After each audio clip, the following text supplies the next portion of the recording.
They were just two little girls last seen clinging to each other on a burning cruise ship. He was a grieving single father, lost in memories he couldn't bury. And for 10 long months, the ocean gave back nothing, until a mysterious suitcase washed ashore inside it, a child's drawing that changed everything. Some stories don't end. Some the sea keeps until it's ready to return them. Before we begin this unforgettable journey of courage, kindness, and quiet miracles, don't forget to subscribe and turn on notifications. We bring you stories that speak to the heart, and sometimes they just might change how you see the world. Now, let me tell you what the sea remembered. The sea was unusually calm that night, as if holding its breath. The cruise ship Aurelia shimmered beneath a velvet sky, its golden lights twinkling like a floating constellation off the coast of Santa Barbara.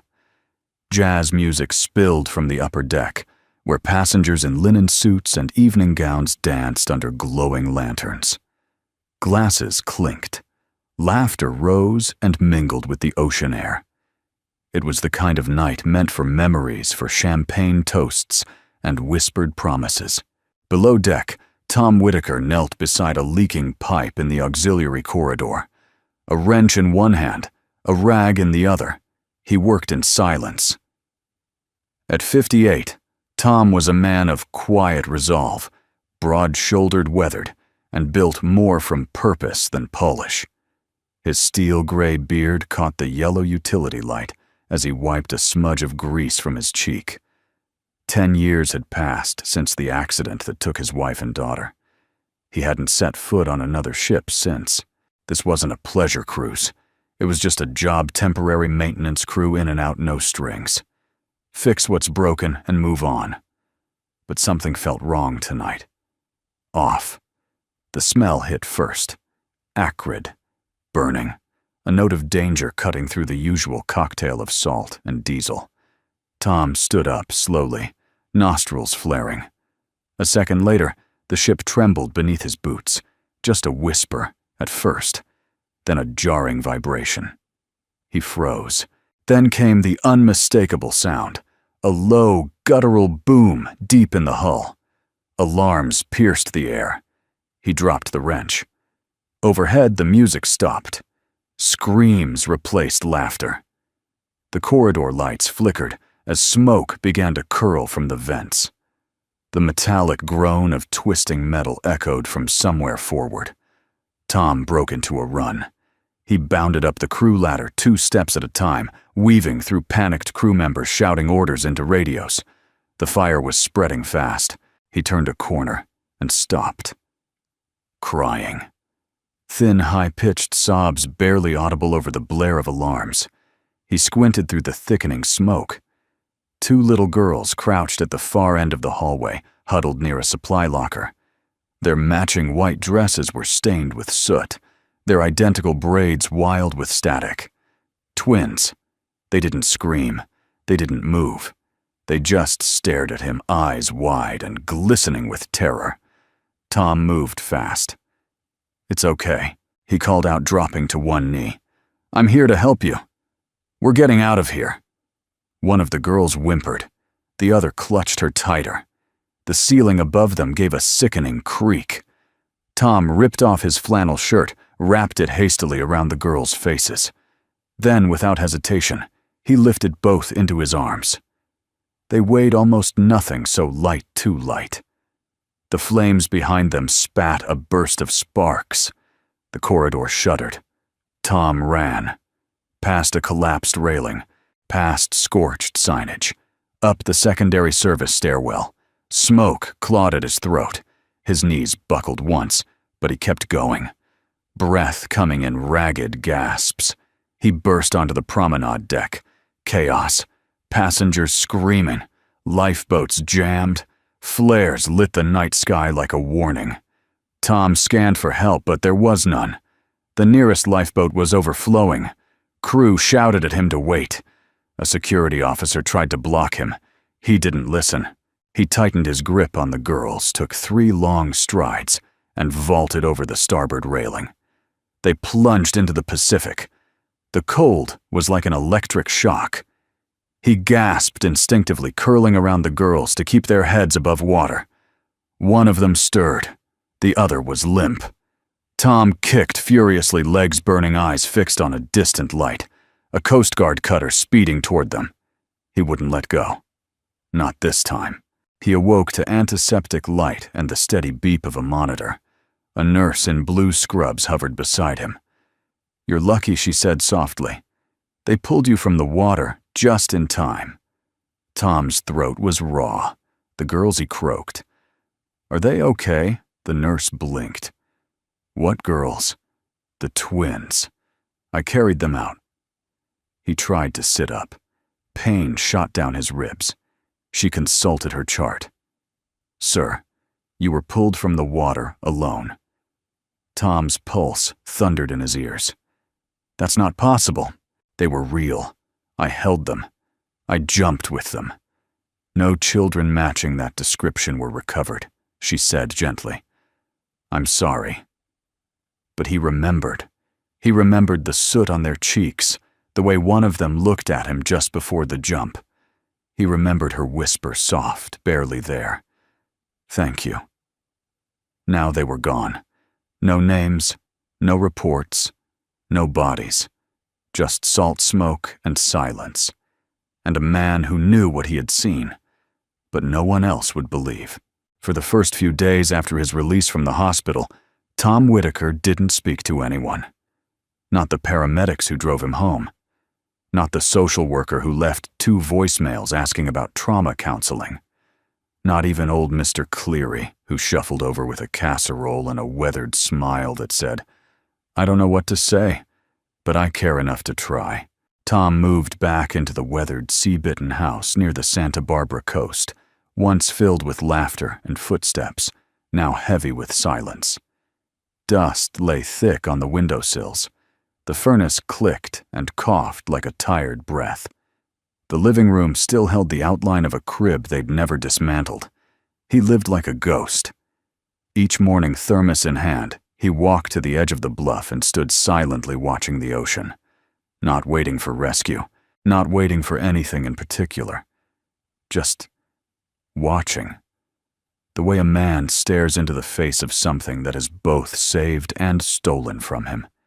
He had learned long ago the ocean doesn't return what it takes, not in the same shape. And yet it had returned him. Alone. On the 3rd morning, he stepped barefoot into the wet sand, the tide brushing against his ankles like an afterthought. He whispered into the wind, more to himself than to anything else. I didn't imagine them. It wasn't a plea. It was truth. A declaration of war against the silence. He remembered. The smell of their hair. The way one girl tucked her face into his chest. The other's left hand. A birthmark shaped like a crescent moon. Their dresses. Their sobs. The weight of them in his arms. The whisper he couldn't forget. "Thank you." But no one else remembered. No records. No names. No missing persons. The cruise line swore no children matching that description had boarded. The Coast Guard logged him as solo rescue hypothermic male delirious. Even the media barely mentioned him. A lone man pulled from the sea. Not a story. Not when there were flames and lawsuits and cruise executives to grill. But he wasn't delirious. They were real. And they were gone. The nights were the worst. Dreams came in waves, sometimes literal. He'd wake drenched in sweat, still feeling the burn of smoke in his lungs, the cold on his skin. Once he shouted a name in his sleep, a name that didn't exist. Or hadn't until that night. By the 7th day, he'd begun to walk the shoreline again. It was a ritual from the years after Emma died. Back then, he and his little girl would walk the beach every Sunday, collecting driftwood and smooth glass. Emma believed the sea left messages for those who paid attention. "Daddy," she once said, holding up a seashell with a hole through the middle, "this one means someone's trying to talk to us." That morning, the tide had pulled farther out than usual. He followed a trail down the rocky edge of the cove, a place few tourists bothered to reach. There, half buried between two stones, was a sliver of driftwood, only it wasn't just driftwood. It was carved, crude hand-whittled.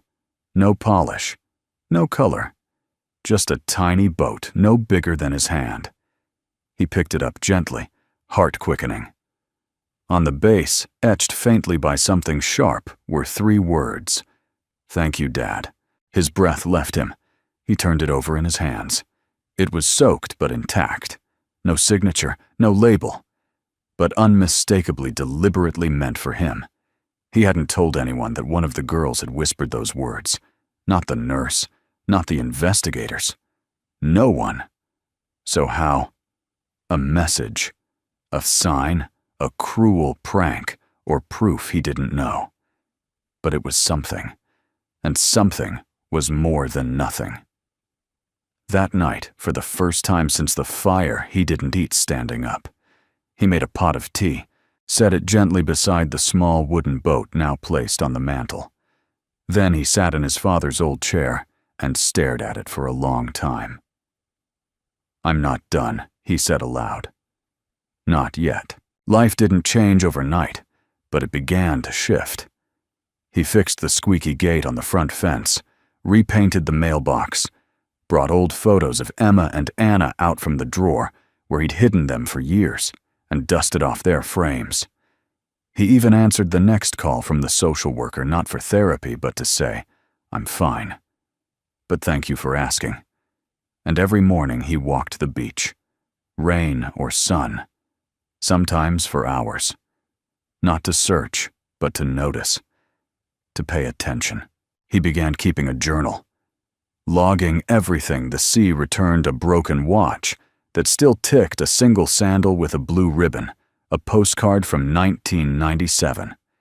Each entry ended with the same question, who was this for, until the day she appeared. He noticed her first by the shape of her coat, long green, flapping like sails in the wind.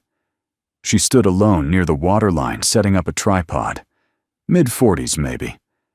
Dark hair pulled into a low braid. Not a tourist. Too still. Too focused. She turned as if sensing his gaze and nodded once. Tom nodded back. He didn't know it yet, but that was the beginning of everything. She came every morning just after sunrise. Tom noticed her pattern before he knew her name. She always arrived alone, parked a silver Subaru at the end of the beach trail, and carried a canvas shoulder bag, a thermos, and a black camera case. Her tripod came out last, planted firmly in the sand, like a flag on foreign land. Then she stood behind it, still as a monument lens trained toward the sea. At first he thought she might be a birdwatcher, but she never looked at the sky. She watched the waves.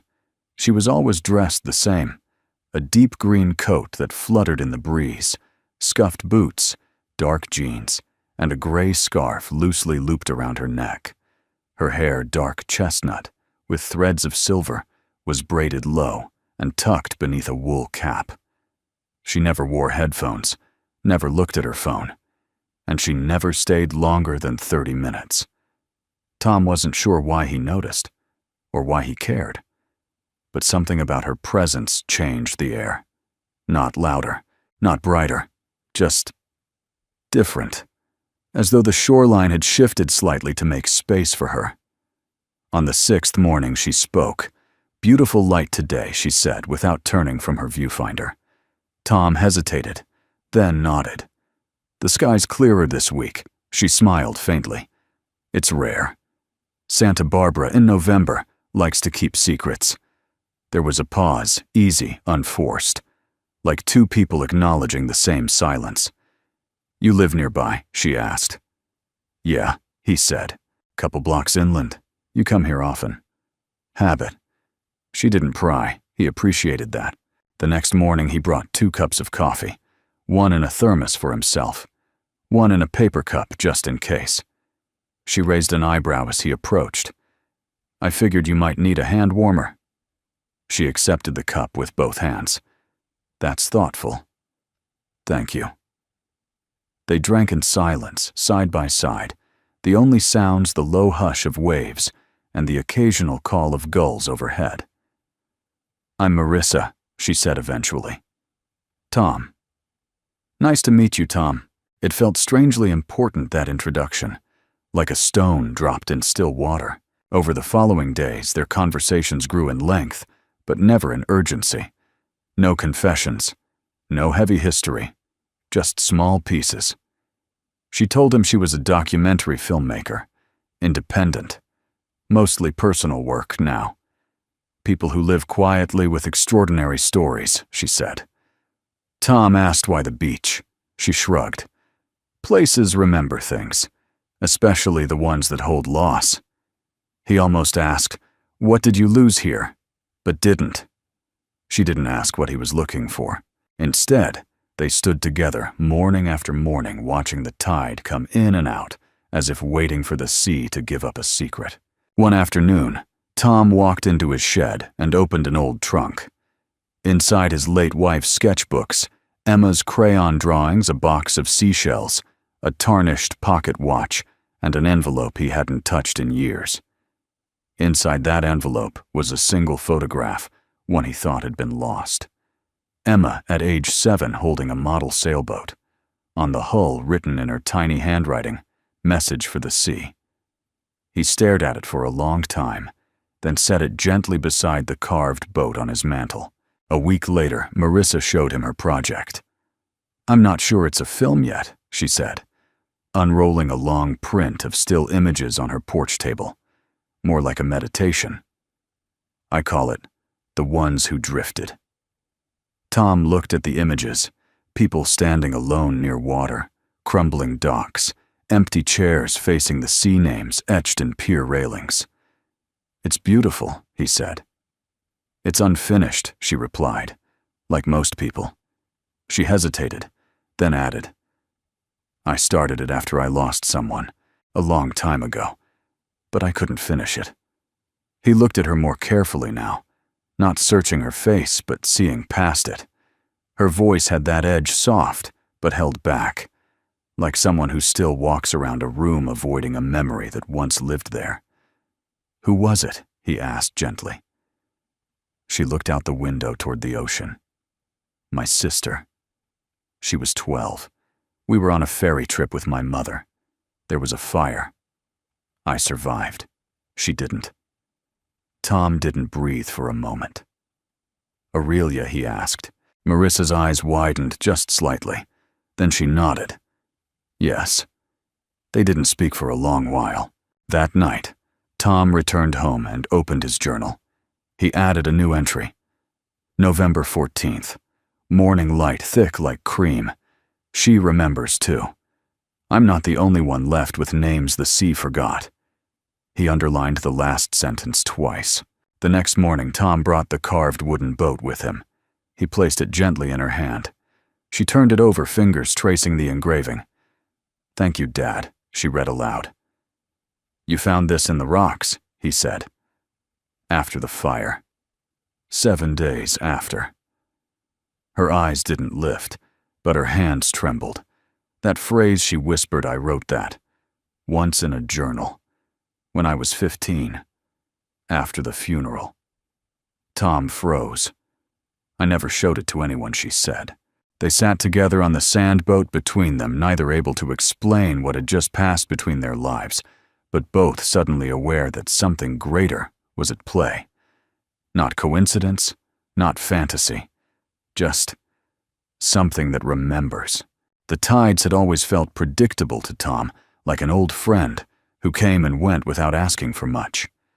But ever since the fire on the Aurelia, the water no longer felt passive. It moved with intention. It watched. Or perhaps he was the one who changed. It had been 17 days since the accident. 17 days of walking the shoreline. 17 sunrises beside Marissa. 17 moments where silence spoke louder than words. The grief inside him was still raw, but it no longer bled. It pulsed. It waited. Then came the morning the tide gave something back. He almost missed it. A glint near the sandstone cliffs at the north end of the cove, where stormwater runoff had carved out a shallow pool. The light caught on something half buried in wet sand just beyond the reach of the waves. At first he thought it was just a suitcase.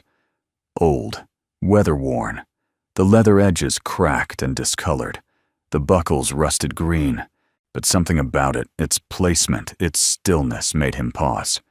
He crouched slowly, brushing away seaweed and sand. The tag was gone. No initials, no markings. He checked the latches. Surprisingly, they opened. Inside, a pair of tiny ballet slippers soaked through, but intact. A child's sweater, blue with white stars. A Polaroid photograph, water-streaked but visible, 2 girls' arms wrapped around each other, standing on a deck with seagulls above them. And finally, a small, zippered pouch. He unzipped it carefully. Inside, a drawing wrinkled and warped by salt, but unmistakable. A man tall, bearded, holding 2 girls in his arms as flames rose behind them. Tom's hands trembled. His knees gave, and he sat in the wet sand, clutching the sketch like it was oxygen. The lines were crude, childlike, but the faces, they were his. The girls. The moment he jumped. He blinked back, a wave of nausea, his heart roaring in his ears. This wasn't just memory anymore. This was real. Marissa found him an hour later, still sitting beside the open suitcase. She didn't speak. She crouched next to him, eyes scanning its contents, then landing on the drawing in his hand. Tom turned to her, his voice hoarse. They were real. Marissa's gaze softened. I know. He looked at her, startled. You believe me? I've always believed you, she said. I just didn't know what it meant, until now. She picked up the Polaroid, holding it to the light. This picture, she murmured. That railing, it's from the Aurelia's upper promenade. I remember it, Tom whispered. Do you recognize them? Marissa shook her head. No, but maybe someone will. They brought the suitcase to her small studio apartment just off the main square. It smelled of rosemary and coffee, and the walls were covered in pinned photographs, index cards, newspaper clippings. The bones of many untold stories. She laid the contents out on a table with the reverence of an archivist. Tom sat quietly watching her work. She moved methodically, snapping photos, making notes. When she reached the drawing, she paused. Her eyes traced the lines like a prayer. What is it? He asked. Marissa turned the paper over. There, scrawled faintly in pencil, were 4 words in a child's handwriting. Keep singing. Even alone. Tom swallowed hard. My daughter used to say that, he said, when she was scared. Marissa's hand stilled. So did my sister. They exchanged a glance, long unguarded, afraid to say the word that hung between them. Impossible. And yet, the next morning they returned to the beach, the suitcase now dry, sealed in plastic. Tom carried it under one arm like an offering. They stood near the same cove where the sea had delivered it. Do you think someone meant for us to find it? He asked. Marissa was quiet for a moment. Then I think the sea knows who's ready to remember. Tom exhaled slowly. I was starting to think I'd made it all up. You didn't, she said, and even if you had, your heart still knew the shape of those girls. That kind of knowing doesn't lie. They sat together on a driftwood log as the sky softened with late morning light. Waves curled and broke at their feet. Somewhere overhead, gulls wheeled silently. Tom held the sketch again, running his fingers over the smudged charcoal. I need to find them, he said at last. Or find out who they were. Someone has to know. Marissa nodded. Then we'll find them. He looked at her. She smiled, small and real. This is what I do remember. I chase ghosts. Only now I'm not chasing alone. That evening, Tom returned home and did something he hadn't done in years. He opened the old cedar chest at the foot of his bed. Inside were the last belongings of Emma, her music box, a pair of ballet slippers, too small for memory. and a letter she had written at age 10 sealed in an envelope marked, "Open when you miss me most." His hand shook as he opened it. "Dear Dad, I hope if I'm ever gone, you'll find someone to walk with you again. Not just someone to talk to, someone who knows how to listen. And if you ever hear the sea sing, that's me saying I love you." Your favorite sailor Emma tears rolled silently down his cheeks. Outside, the tide whispered against the rocks. And this time, he heard her. The first snow in Montana had just started to fall when Marissa's message came through. "I may have something." Tom read it 3 times, standing barefoot in his kitchen. The kettle whistled behind him, but he didn't move. Something about those 4 words, so quiet, so unassuming, crackled louder than the storm he felt inside. He called her. "What did you find?" Marissa's voice was calm, measured. "There's a private foster home in Kalispell, off the books, not hidden, just quiet. They take in kids who've fallen through the cracks, ones with no IDs, no paperwork, sometimes, no names." Tom's pulse quickened. "How does this connect to? They received 2 twin girls about 9 months ago," she said. "No relatives, no history. Dropped off in the middle of the night by a woman who refused to give her name. Disappeared before dawn." Tom sat down. 9 months ago. The girls were traumatized, couldn't or wouldn't speak for weeks. When they did, they didn't remember much. But one of them, she draws. There was a silence. Draws what he asked. Fire, water, a man holding 2 girls. And this. She sent a photo. Tom opened the image. It was a drawing in charcoal, worn and soft, but unmistakable. A man, bearded, kneeling in the sand, holding a tiny boat in his hands. His hands! It was him. They flew out 3 days later. The flight was rough. Montana was cold and gray, a hard contrast to Santa Barbara's lingering warmth. But something about the landscape, the way the pines swayed without apology, the quiet dignity of the mountains felt oddly appropriate. The foster home sat on a wooded road just outside Kalispell, a modest farmhouse with a wraparound porch and a wind chime that rang like distant church bells. The director, a woman in her 60s named Karen, met them at the door. "You're the ones who asked about the twins," she said, eyes sharp but kind. "Come in." They followed her inside. The living room was simple bookshelves filled with classics, a worn rug beneath a heavy wood stove, toys scattered but tidy. It smelled like apples and cedar. "Most folks don't care about kids without paperwork," Karen said. "I've stopped expecting the system to catch up." "We're not from the system," Marissa said. Karen nodded. "I figured. One of the girls, Ellie, has been asking for you." Tom looked up. For me, Karen hesitated. Not by name. "But she said something last week. Drew something too. I think it's best if you see it." She led them down a hallway lined with framed children's artwork, crayon rockets, watercolor dogs, and one distinct charcoal sketch that made Tom stop walking. It was the Aurelia, the deck, the railing, a faint outline of fire in the background, and 3 small figures, 2 girls and a man jumping into the waves. He reached out, fingers brushing the edge of the frame. Karen opened a door. "Ellie, honey, you have some visitors." Inside the room, 2 girls sat on a worn rug, building a tower out of wooden blocks.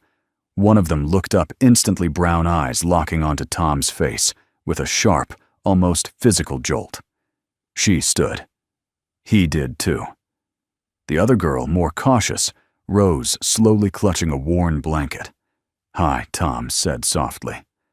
The first girl took one hesitant step forward, then another. "Do you remember me?" he asked, his voice barely a whisper. She didn't answer, but she reached into a small cubby by her bed and pulled out a folded piece of paper. She handed it to him. It was a drawing, this one, in colored pencil. A man sitting on a beach beside a girl. Above them, written in careful block letters, "He found me." Tom dropped to his knees. The girl moved closer, placing one hand on his shoulder. Her eyes shimmered, but she didn't cry. "I knew you'd come," she said. 3 words, and he was undone. Later, as snow fell gently outside the porch windows, Tom and Marissa sat with Karen while the girls slept upstairs. "I don't know who dropped them off," Karen said. "They were scared, silent, but kind, gentle, like someone had loved them once." Tom looked down at the drawings. They remembered, even if they couldn't say it. Marissa added, "Maybe memory isn't about words. Maybe it's what we carry in our hands, our dreams." Karen poured them tea. "Whatever brought you here, don't let go of it." Tom nodded. He didn't plan to. That night, as they walked back to their small rented cabin, Marissa stopped under a bare-limbed tree breath, visible in the crisp air. "You okay?" she asked. Tom looked up at the sky. "I don't know what this is. A miracle. A second chance. Something in between." Marissa touched his arm. "Maybe it doesn't need a name." He looked at her, then truly looked beyond the familiar lines of her face, beyond the pain they shared. There was something else now. Hope. Back in the cabin, Tom pulled out Emma's old journal. He turned to a blank page and wrote, "December 1st, Kalispell, Montana. The girls are real. Not ghosts, not dreams. They remember in pictures and whispers. And I remember in silence. But something inside me is louder now, like footsteps returning, like names spoken again softly by someone who never forgot." He closed the book and set it on the nightstand. Outside, snow fell like forgiveness. The road back from Kalispell was blanketed in a soft hush. Tom and Marissa drove in near silence, the kind that wasn't awkward, but full of reflection of the weight of what they'd seen, of 2 little girls who had remembered a stranger, not with facts, but with drawings, and a whisper, "I knew you'd come." Tom couldn't stop thinking about Ellie's eyes, steady, unflinching. She hadn't cried. She didn't run. She had simply known. And for Tom, that knowing had changed everything. Back in Santa Barbara, winter had finally crept ashore. The wind bit colder. The sky turned paler. The ocean seemed to breathe more slowly. Tom returned to the routine that no longer felt routine. Morning coffee, the walk to the beach. But now his steps were grounded, purposeful. Ellie and her sister Clara were staying in Kalispell a little longer per Marissa's advice. "They need stability," she had said. "But I think they need you too." "Maybe. We all do," Tom agreed. But something inside him insisted, before he could bring the girls home, he needed to understand more about them, about what had happened, about the strange current that had pulled their lives together. And most of all, about why now. One morning, the tide was low enough to reveal parts of the beach usually hidden beneath the surf. Tom wandered past the usual rock formations and into a shallow alcove, shaped like a crescent moon. He almost didn't see it. There, wedged between driftwood and kelp, glinting faintly beneath a sheet of frost, was a glass object. He knelt. It was a small glass boat, intact, unbroken, the size of his palm. Smooth, delicate, and he realized with a sharp breath, familiar. He had given one exactly like it to Emma on her 8th birthday. She had called it her forever ship, said she would send messages in it to heaven. Tom picked it up carefully. On the hull, faint and worn but still legible, were the words, "Emma, sail home." He sank into the sand, cradling the boat in his hands like something sacred. The air shifted around him, warmer, heavier still. The sea whispered. And for the first time in over a decade, he whispered back. That night, he invited Marissa over. She arrived in her usual green coat, cheeks pink from the wind, and handed him a tin of cinnamon bread. "For your soul," she said with a smirk. They ate in silence at first, seated by the fire, sipping hot cider. The wooden boat from Montana sat on the mantel, Now beside it was the glass one. Marissa noticed. "You found it?" Tom nodded. "Emma's." She stared at the flicker of the flame reflected in the smooth curve of the boat. "You think she sent it?" Tom shrugged. "I think love doesn't always need a return address." She looked at him, then really looked, and something in her face softened. "I think you were meant to find those girls," she said. "Not by accident. Not as a replacement. But because you never stopped listening." Tom ran a hand over his beard. "What if I'm not ready?" Marissa smiled. "None of us are. But sometimes the sea decides for us." Over the next few days, Tom and Marissa worked together to trace any records of women who might have dropped Ellie and Clara at the foster home. They combed through newspaper archives, old case files, even ship manifests from the Aurelia that had been quietly buried under lawsuits and insurance reports. One afternoon, as they sifted through a stack of outdated security logs, Marissa paused. "Here," she said, pointing. "Cabin 614. It wasn't assigned to any passenger, but look this internal note from the crew. 2 minors escorted by woman, not listed in manifest. Claimed emergency family situation. Refused ID. Left before staff could confirm." Tom narrowed his eyes. "That's them." Marissa nodded. She knew something, and she wanted to hide them but keep them safe. Tom sat back in his chair. "She saved them." "She did," Marissa said quietly. "Just like you did." That evening they stood again on the beach. The sun melted into the ocean, leaving streaks of amber, and rose across the sky. Tom held the glass boat in his hand. "I used to think healing meant moving on," he said.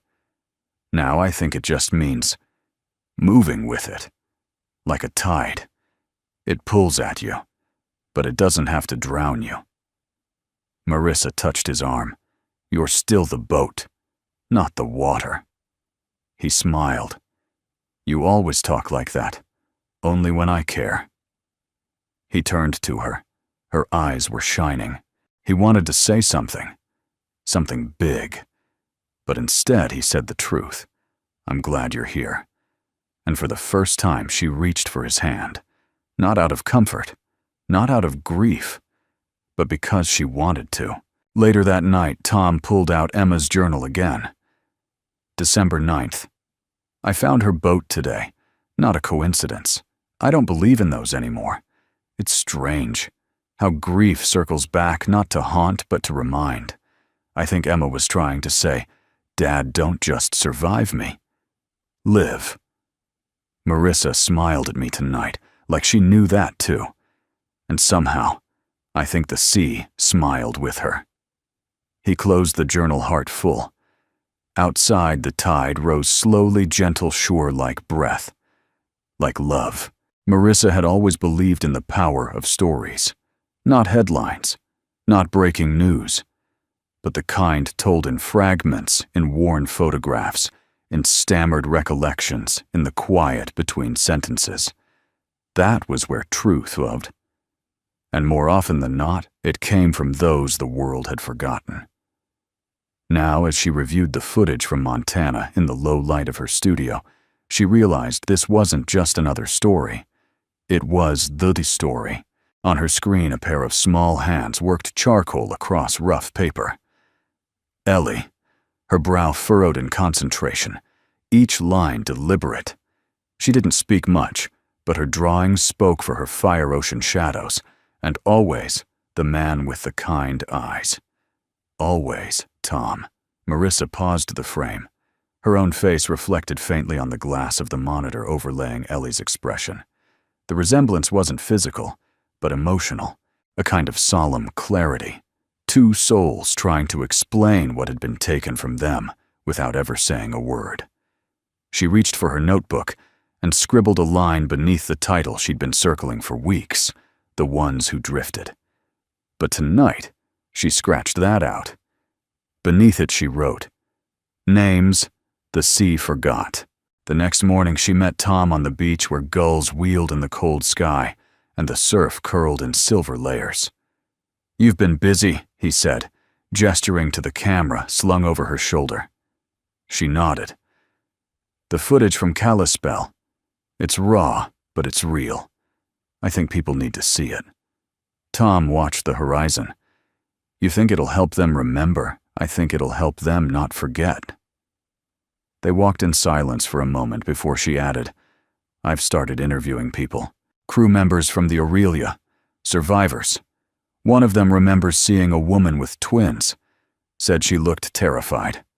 Tom's eyes flickered. "That's something." "It's a thread," Marissa said. "I'm following it." He smiled, slow and steady. "You always were good at chasing ghosts." Marissa looked at him. "Not always. I used to run from them." That night, Marissa invited Tom to her studio for the first full preview of the documentary's rough cut. She'd been hesitant, afraid it was too personal, too raw, but something in his quiet presence made her feel safe, showing it now. He sat on the worn couch beneath a string of soft lights, a mug of tea in his hands. The film opened with the ocean, silent, rolling in slow motion. Then a child's drawing faded in over the waves, a boat fire, two small figures, and one tall one holding their hands. Then came voices. Ellie's soft and steady. I don't remember her face, but I remember her hands. Tom's own voice. Next, I didn't know what I was jumping into, just that they had to get out. Intercut were images of the suitcase, the carved boat, the glass one glinting in Tom's palm. Then Marissa's voice. I thought grief was the end of memory, but it's the beginning of a different kind.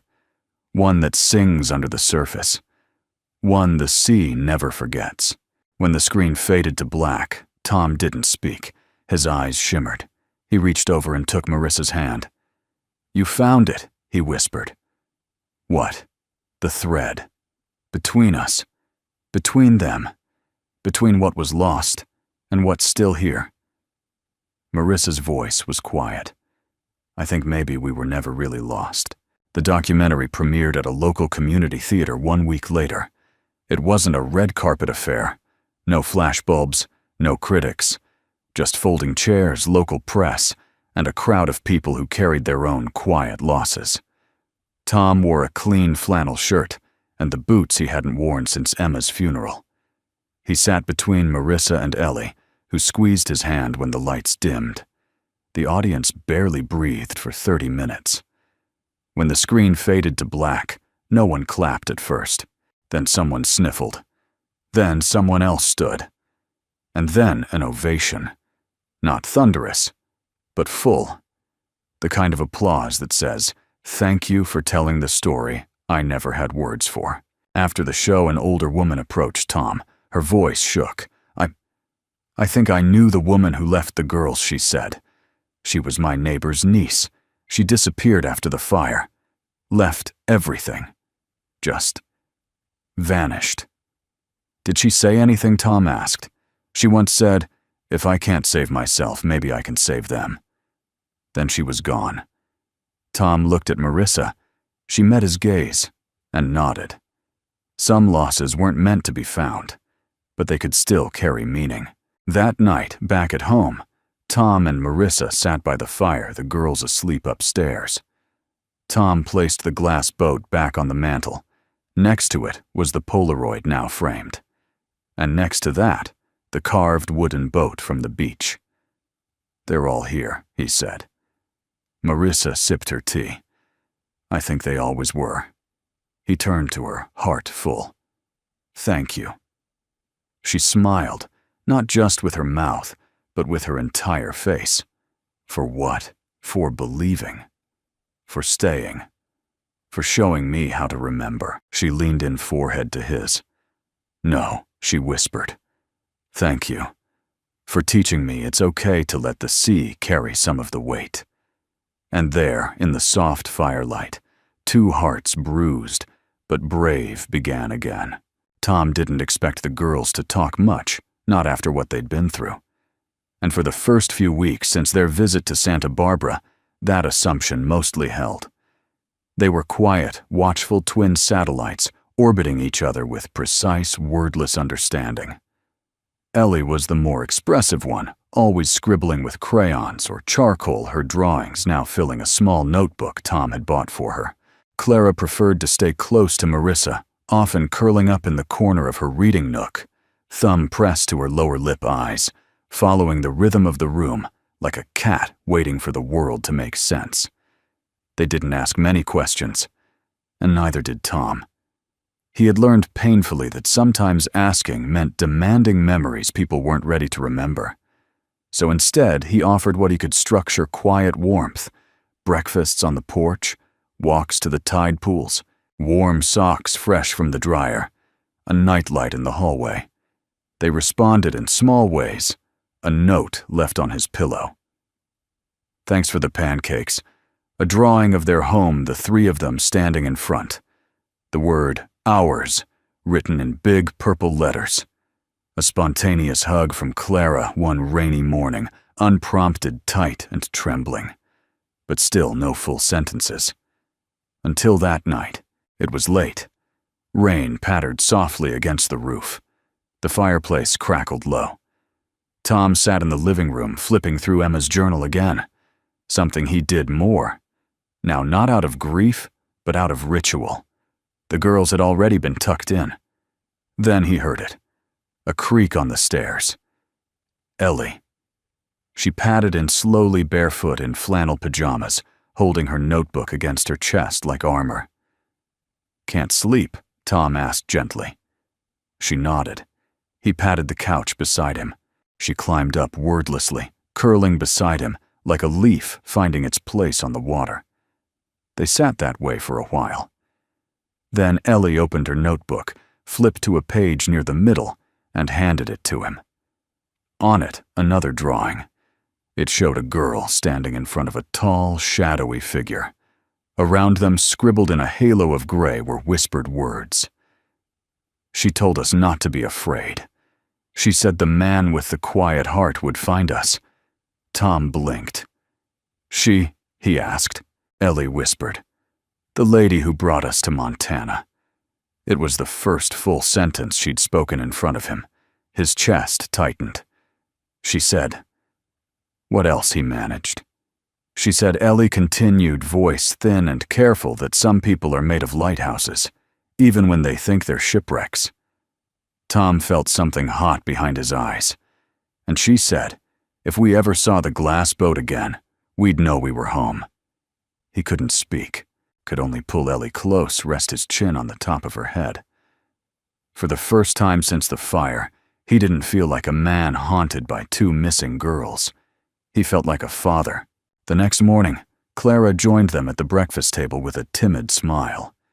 Marissa, who had stayed the night, raised an eyebrow at Tom as she poured orange juice. He mouthed. She spoke. Marissa covered her mouth in quiet joy. Later that day, the girls helped her in the garden, and Clara asked out of nowhere, "Can we stay?" Marissa knelt beside her. "You are staying." But forever, Tom overheard from the porch. He didn't move. He didn't breathe, because he knew there in that fragile question was everything that mattered. That night, he sat down at the kitchen table, pulled out a stack of legal documents, and made the call to the caseworker in Kalispell. "I'd like to start the process," he said. "To adopt them." There was a pause on the other end. Then, "Are you sure?" Tom looked toward the living room where Marissa was teaching Ellie to play an old lullaby on the piano, while Clara hummed along off-key but fearless. He smiled. "I've never been more sure of anything in my life." Over the next few weeks, the house transformed. Not just physically, though it did, walls painted in soft new colors, bunk beds built by hand, a chalkboard hung in the kitchen where the girls could draw morning messages. But emotionally, too. They laughed more, played more. They argued once about whose turn it was to set the table, and Tom found himself smiling even then. It was a normal fight, the kind children had in families that feel safe. At night, Clara began to leave little notes in Marissa's coat pocket. "You smell like trees. I think you were sad before, but now you're not. Will you stay forever too?" Marissa cried the third time. "Yes," she whispered, voice cracking. "I'll stay." One evening, as the sun dipped behind the hills and cast the sky in lavender, Tom brought the glass boat to the girls. "This was Emma's," he said. "She used to say it could carry messages to heaven." Ellie turned it over in her hands. "Can it bring messages back?" she asked. Tom smiled. "Sometimes. I think it already has." He looked at Marissa then, and she met his gaze, not questioning, not reaching, just present. Rooted. Together. Later that night, Tom sat on the edge of the bed, Emma's journal open again. He turned to the back page where a small pocket had always held a folded piece of paper he never dared open. Until now. He unfolded it slowly. "Daddy, if you're reading this, it means you're still here. And if you're still here, then I am too. Find someone who needs a boat. Give it to them. Then build them a lighthouse. I'll be watching from the stars. Love you always, Emma." He pressed the letter to his chest. Tears came softly. Not of sorrow, but of something else, something like peace. The morning the boat came back was still and strangely warm, the kind of morning that arrived like a held breath after weeks of emotional winter. Tom stood on the porch, coffee cooling in his hand, as the girls played in the yard, their coats unzipped and their laughter unraveling through the fog like wind chimes. Marissa sat beside him, feet tucked beneath her, wrapped in a wool shawl the girls had insisted on calling her magic cape. "Feels like something's shifting," she said, watching the mist lift above the sea. Tom nodded, like the world's holding a secret. He didn't know yet how true that would be. Later that afternoon, Ellie ran up from the beach with sand in her shoes and wonder in her voice. "Dad," she shouted. She called him that now without hesitation. It still jolted him each time, less like a wound and more like a promise. "What is it, sweetheart?" She held out her hands. In her palms rested a small glass boat, intact, unmarked, glimmering in the soft sun like it had never touched a wave. Tom stared. He walked with her down to the shoreline, heart pounding. There, nestled in a shallow tide pool, were two more objects, a piece of sea glass shaped like a heart, and a thin wooden charm with a familiar scorched edge. The same kind of wood that had built the tiny carved boat from Montana. Tom picked it up carefully. There were faint letters, almost erased by salt. "She watches still." Marissa had followed them down. She knelt beside Tom, fingertips, brushing the glass boat in Ellie's hand. "I've seen this," she whispered. Tom turned to her. "In a dream," she said. "Years ago. My sister held it. She said it would come back when we stopped being afraid." The tide washed gently over their feet, and Tom understood something. That night, he sat with the girls in front of the fire, both tucked under one blanket, listening to Marissa read from a book of poems Emma once loved. Clara fell asleep, first her head on Tom's shoulder. Ellie, still awake, whispered, "Do you think the sea remembers names?" Tom looked down at her. "Yes, I think it remembers the ones who whisper into it, even if no one else hears." She nodded solemnly. "I whispered Emma's name into the water last night." Tom's breath caught. "Why, because I think she was there with us," Ellie said as if it were the simplest truth in the world. "In the fire. She told me not to be scared, that you were coming." Tom felt his throat tighten. He didn't speak. He simply pulled her close. And for the first time, he believed that maybe she had. The next morning, Tom brought out Emma's glass boat, his glass boat now, and set it beside the one Ellie had found. Side by side, they reflected the morning light in mirrored silence. He stared at them for a long while. Then carefully, he placed both into a shallow wooden box, lined with felt, and tucked a folded note beside them. He wasn't sure why, only that it felt like the right thing to do. The note read, "For the sea that kept our names, for the hands that never let go, for what we lose, and what finds its way home." That afternoon, Tom and Marissa took the girls to the cove. The weather had cleared. The tide was low. They sat on a driftwood log as Ellie drew in her notebook and Clara built castles from wet sand. Marissa leaned against Tom, head resting on his shoulder. "You've changed," she said quietly. Tom raised an eyebrow. "More gray hair." She smiled. "More light. In your eyes. You don't look like you're carrying the ocean anymore." Tom looked at the horizon, maybe because I stopped trying to hold it. Maybe because it started holding me. Marissa turned to him. "You've built something here." "No," he said. "We have."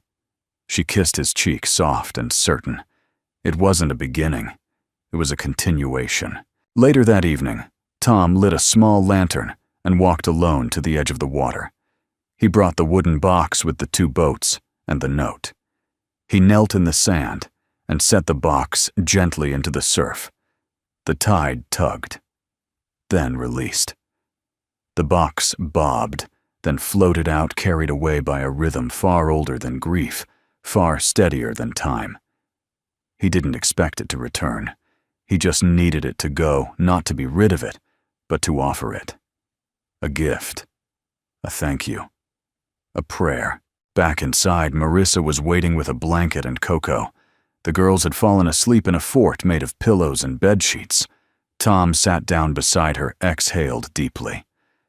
"I think I'm finally ready," he said. "For what?" "For them to know everything." Marissa reached for his hand. "They're ready, too." Tom looked around the room, the soft glow of firelight, the drawings taped to the wall, the quiet peace that had once felt unreachable. He felt Emma's voice again somewhere deep. Build them a lighthouse. He had. And in doing so, he had built one for himself. The night of the premiere was colder than expected, the kind of sharp wind that made people huddle a little closer, speak a little softer.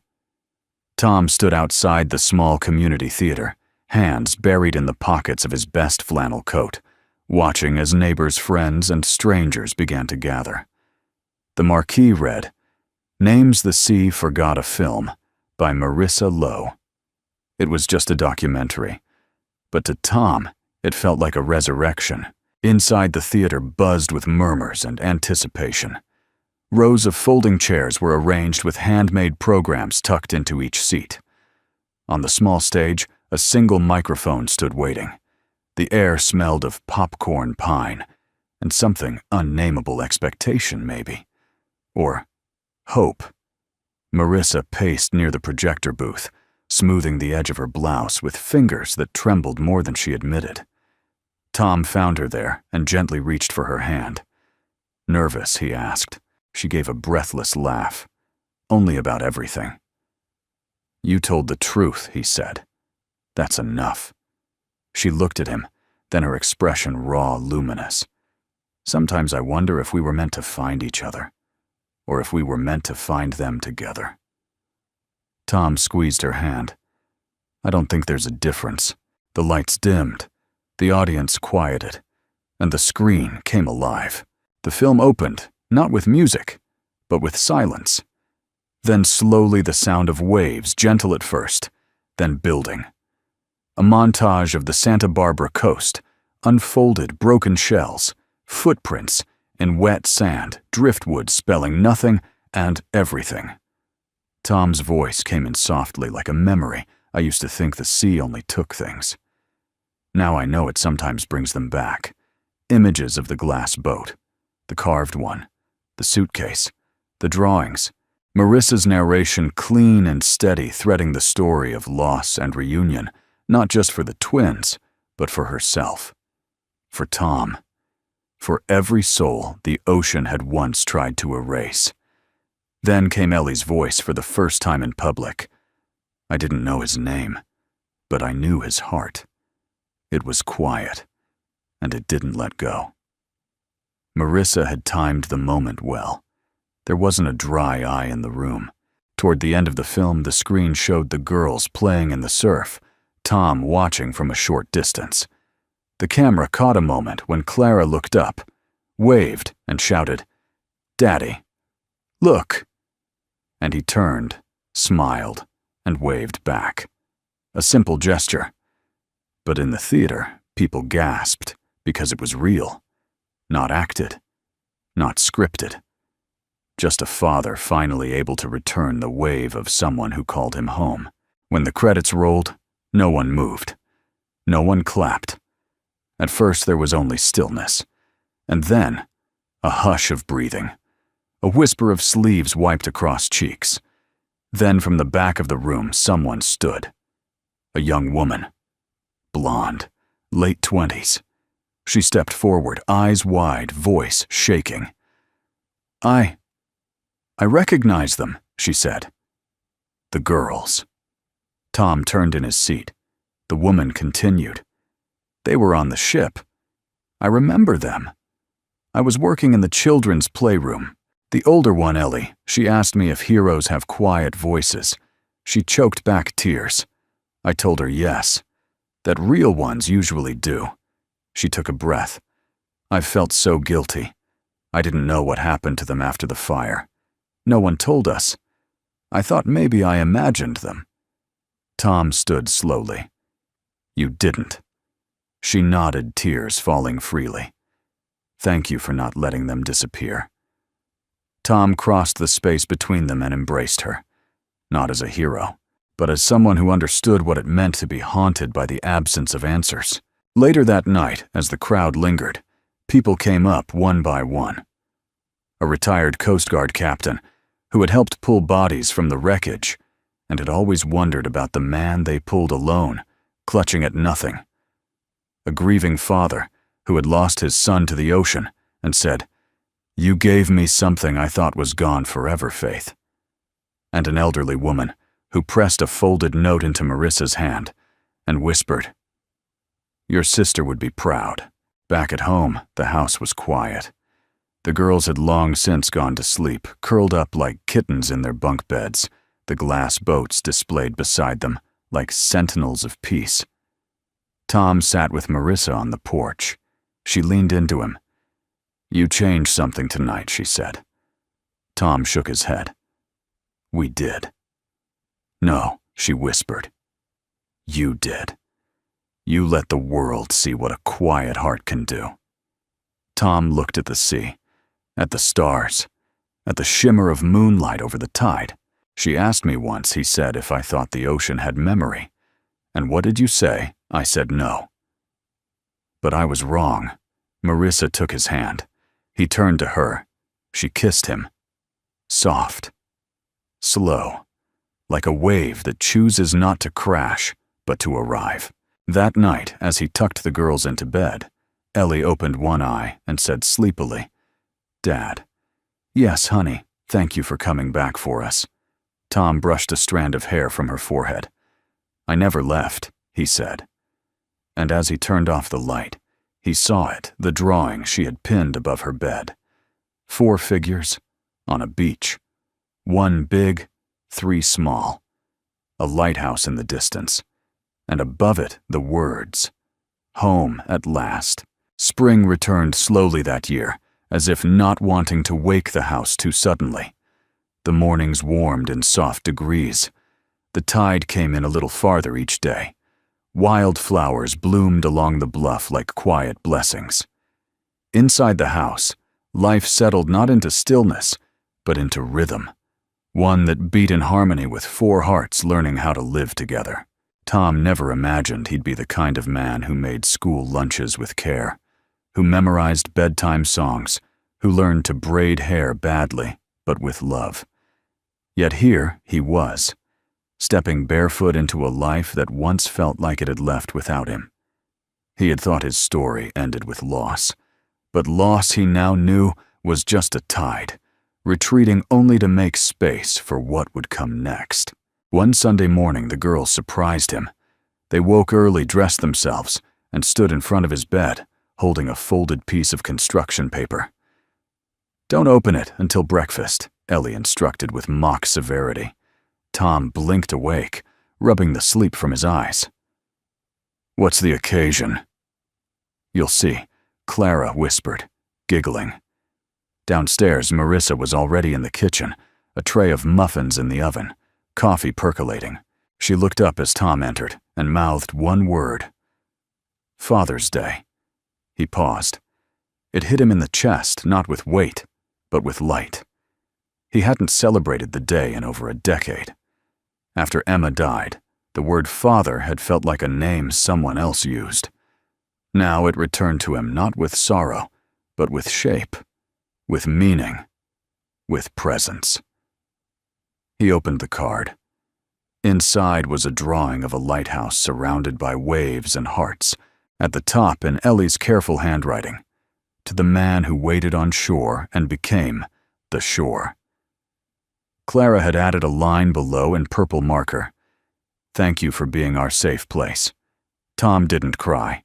He simply closed the card, pressed it to his chest, and looked at his family. "Thank you," he said. Later that week, Tom took them all back to the cove. Marissa, Ellie, Clara, and one more small presence, the newest member of the family, a sandy-colored mutt named Scout, who had insisted on adopting them at the shelter. They packed a picnic, drew in the sand, collected shells that no one needed, but everyone cherished. And as the sun lowered, Tom took out a small wooden box. It was smooth, carved from driftwood, and lined with velvet. Inside were 2 glass boats, Emma's and the one the sea had returned. They sat side by side like old friends who had finally found their way home. Ellie watched quietly as he opened the box. "What will we do with them?" she asked. Tom smiled. "Nothing." "Nothing. They've traveled enough," he said. "Now they get to rest." Clara reached into her pocket and pulled out a tiny folded note. "Can I add something?" "Of course." She unfolded the paper and placed it gently between the boats. Marissa leaned in and read it aloud. "If you ever get lost again, we'll be right here." That evening, they built a small fire on the beach and roasted marshmallows under a quilt of stars. Marissa leaned against Tom, her head on his shoulder. Scout curled at their feet. "I used to think healing meant going back to who I was," she said softly. Tom turned to her, but now she continued. "I think it means becoming who I was, always meant to be." He nodded, fingers laced with hers. "Me too." They didn't need to say, "I love you." It was everywhere, in the warmth between them, in the laughter of the girls, in the scent of salt and pine and toasted sugar. Before they left, Tom stood at the shoreline one last time, gazing at the moonlight dancing across the waves. He thought of Emma. He thought of Anna. He thought of the woman, unnamed and unknown, who had rescued 2 children in silence and left behind a trail of miracles for others to follow. He whispered their names into the surf one by one, and the waves whispered back. Back at home, just before bed, Ellie brought him her notebook. "There's one more drawing," she said. Tom opened it slowly. It showed 4 people himself, Marissa, Ellie, and Clara, standing inside a lighthouse made of stars. Around them, waves rose not to drown, but to lift. And in the corner, a phrase was written in bold letters. "Home is not a place. It's who waits for you." Tom closed the book, looked at her, and said the only thing that mattered. "You're safe now." She nodded, eyes full. "So are you." That night, long after the house fell quiet, Tom wrote one final entry in Emma's journal. March 27th, full moon. Tonight, I watched the tide come in and realized something. I never needed to be the man I was before. I just needed to be the man they needed now. We are not what we've lost. We are what we've learned to hold because of it. Thank you for bringing them to me, sweetheart. I hear you still in the tide, in their laughter, in the quiet. Love always ondant. Then he closed the book, placed it beside the glass boats on the mantel, and turned out the light. The ocean kept whispering outside, not to take anything away, but simply to say, "Welcome home." If this story touched your heart, we'd love to know, where in the world are you watching from? Let us know in the comments below. Your voice is part of this community, and we read every word with care. And if you haven't yet, please consider subscribing to our channel. We share true-to-life stories that remind us of the strength of kindness, the quiet power of love, and the small miracles that still happen every day. Thank you for spending your time with us. Until next time, may the waves bring you peace and the stories bring you home.